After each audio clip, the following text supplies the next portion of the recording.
तुम्हाला जे जे सहकार्य करता येईल, बिस्किट पुडा देता आलं तर शेतकऱ्याला द्या. जात बघू नका, ह्या जातीचा आहे त्याला मी देत नाही असं म्हणू नका. ज्याच्यावर पावसाचं संकट आलंय त्याला सगळ्यांना तुम्ही धान्य द्या. त्याच्यात जात बघू नका. आपल्याला विरोध केला असला तरी पण त्याला माणुसकी जपा, माणुसकी दाखवा. म्हणू नका याने आरक्षणाला विरोध केला याला मी देणार नाही.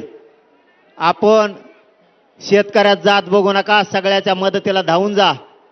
आणि कुणी आपल्याला किती नाव ठेवलं तरी एक गोष्ट लक्षात ठेवा, सातारा संस्थांची आणि मराठवाड्यातल्या सगळ्या मराठा आरक्षणात जाऊस्तर कोणाला बोलू नका. तुमचा अपमान केला तरी सहन करा, तुम्हाला शिव्या दिल्या तरी सहन करा. सांगितलेला शब्द ध्यानात ठेवा. शांत राहा. जे लय वचवच करताय मराठवाडा आणि पश्चिम महाराष्ट्र आरक्षणात गेल्यावर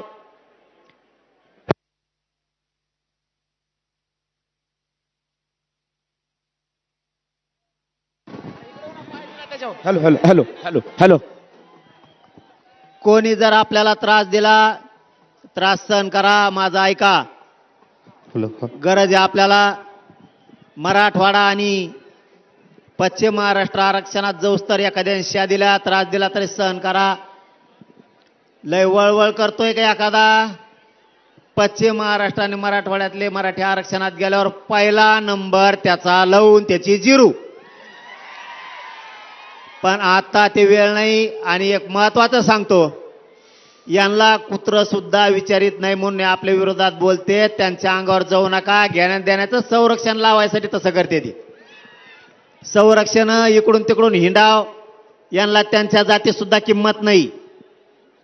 पण आपले लोक त्यांच्या अंगावर गेल्यामुळं त्यांना ते संरक्षणासाठी करतात, फोकसला यासाठी करतात, मीडियात राहण्यासाठी करतात. त्यांची काही अवकात नाही, त्यांना काही महत्व नाही, त्यांच्यात लाज पण नाही. समजून घ्या रे बाबा हो.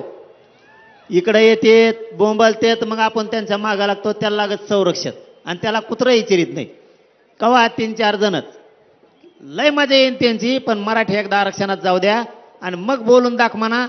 त्याला रोडने सुद्धा नाही पाळता येणार. असं करू आपण, पण दम धरा. थोडे दिवस दम धरा. कोणाला काय बोलू नका, उत्तर देऊ नका, मीडियात देऊ नका, प्रत्यक्ष देऊ नका, कोणाला त्रास पण देऊ नका. ते मुद्दाम करतायत मीडियात राहण्यासाठी आणि संरक्षण लागायसाठी. आणि तुम्ही फक्त शांततेत घ्या आणि कोणावरही विश्वास ठेवू नका. आपण गरिबांनीच आपल्या गरिबावर विश्वास ठेवायचा आणि गरिबांनीच लढाई जिंकायची. तुम्हाला लई मोठं करायचं. मला आणखीन मी तुम्हाला लई मोठं करणार आहे. तुम्हाला आणखीन गरीब मराठ्याला सत्तेत घालायचंय. मला सत्तेत. ज्या दिवशी तुमच्या हातात कारभार येईल तेव्हा तुम्ही चांगल्या चांगल्या नेत्याचा 30-30, 40-40 वर्षाचा बदला घेता. तुम्ही म्हणता तवा लय येडे करत होता, आता सत्ता मायात आहे, तो खोटा चुपटितो आता. त्यामुळे एक विचारी राहा, विचार फुटून देऊ नका. हाक मारली की येत जा. मला आता दवाखान्यात जायचंय.